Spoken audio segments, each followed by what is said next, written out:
What's up, everybody? Welcome back to the channel. In this video, I'm going to show you guys how to write return and refund policy with the help of Claude. So first thing first, you have to write this prompt into your system. How did I able to actually come up with this prompt and how I crafted it? I used Gemini for that.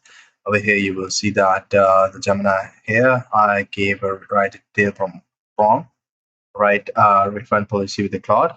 So in that case, it gave me this prompt, and I'm using it for that policy crafting. Over here, you will see that the rules are mentioned. Act as expert legal copyright e-commerce policy drafter. Your task is to write a clear, comprehensive, and legally sound refund and return policy for my business. The business name comes here, industry, for example, clothing and apparel, website, support email, and return window, acceptable conditions, non-refundable items, and the tone will be drafted here. You guys can alter it according to your own requirements, but this is something where you guys might be looking at. And after that, you will see that there is no dedicated markdown skill is present. So I'll write document here itself.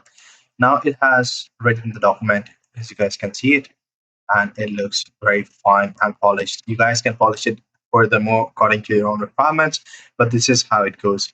I hope you find this video helpful. See you in the next one. Take care. Bye-bye.